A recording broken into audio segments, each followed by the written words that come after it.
Hai semuanya, Assalamualaikum warahmatullahi wabarakatuh. Perkenalkan, nama saya Nur Nahdlatul Ulia. Saya dari Fakultas Ilmu Pendidikan, Prodi Bimbingan dan Konseling Universitas Negeri Makassar. Nah, di sini saya akan melakukan sebuah video yang dimana ada tugas keterampilan komunikasi. Nah, saya akan menjelaskan yaitu yang pertama tentang pengertian komunikasi, yang kedua tentang jenis-jenis komunikasi, yang ketiga tentang kelebihan dan kekurangan dari komunikasi daring, dan yang keempat adalah contoh-contoh komunikasi daring dalam kehidupan sehari-hari. Nah, yang pertama saya akan menjelaskan tentang pengertian komunikasi. Nah, pengertian komunikasi daring adalah cara berkomunikasi di mana penyampaian atau penerima pesan dilakukan dengan atau melalui jaringan internet. Komunikasi yang terjadi di dunia semu tersebut disebut juga dengan sebagai komunikasi dunia maya atau cyberscape. Selanjutnya, yang kedua adalah saya akan membahas mengenai jenis-jenis komunikasi daring. Nah, jenis-jenis komunikasi daring ini ada 10. Yang pertama yaitu komunikasi sinkron video call. Salah satu jenis komunikasi daring sinkron yaitu video call. Seperti namanya, komunikasi jenis ini pun menggunakan cara video call untuk saling terhubung, sehingga kita akan tetap mengetahui keadaan lawan bicara kita melalui layar smartphone ataupun layar komputer. Nah, yang kedua yaitu komunikasi sinkron chat. Jenis komunikasi sinkron ini tentu saja dilakukan dengan cara berbagai chat, yaitu bisa melalui WhatsApp chat, Line chat, SMS, atau short message lainnya. Yang ketiga adalah komunikasi sinkron call. Jenis komunikasi ini merupakan komunikasi yang bisa dilakukan dengan cara telepon. Yang keempat yaitu komunikasi asinkron video. Berbeda dengan jenis komunikasi sinkron video call, pada komunikasi sinkron video ini kita hanya bisa berbagi rekaman video kepada lawan bicara kita. Yang kelima adalah komunikasi asinkron chat. Meskipun jenis komunikasi ini dilakukan dengan menggunakan komputer ataupun smartphone dan juga jaringan internet, akan tetapi sifatnya sama dengan komunikasi asinkron video. Kita bisa berbagi pesan singkat menggunakan beberapa platform yang ada, akan tetapi komunikasi yang terjalin merupakan komunikasi tunda. Yang keenam adalah komunikasi formal. Jenis komunikasi ini biasa dilakukan pada acara-acara formal ataupun acara resmi lainnya. Yang ketujuh adalah komunikasi non-formal. Komunikasi ini biasa terjadi di luar secara resmi. Namun, meskipun berada pada acara resmi, jenis komunikasi yang dilakukan ini bersifat pribadi ataupun hubungan dekat. Nah, nomor 8 adalah komunikasi informal. Komunikasi ini tentu saja kebalikan dengan komunikasi formal. Selain itu, jenis komunikasi ini memiliki tujuan untuk menjaga hubungan sosial. Yang kesembilan adalah komunikasi kelompok, di mana dilakukan berkomunikasi secara berkelompok. Dan yang ke-10 adalah komunikasi jaringan kerja. Jenis komunikasi ini memiliki sifat pribadi, karena tentu saja jenis komunikasi ini berhubungan dengan keperluan pekerjaan.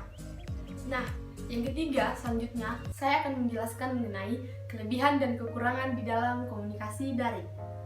Kelebihan komunikasi daring ada 3. Yang pertama yaitu lebih cepat. Melalui komunikasi daring dapat memangkas waktu dan lebih cepat untuk bertukar informasi.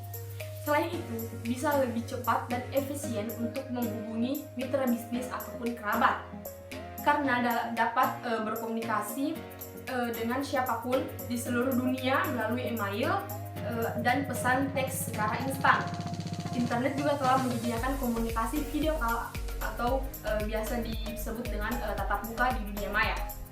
Yang kedua adalah menciptakan lapangan pekerjaan.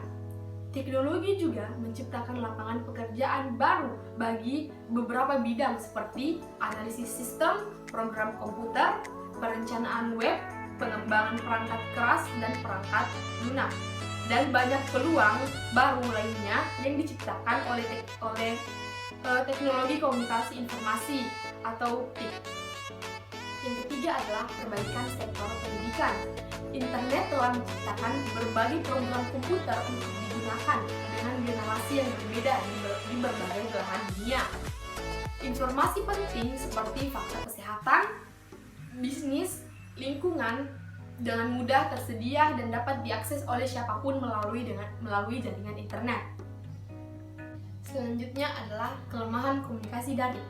Yang pertama yaitu kehilangan privasi atau data pribadi.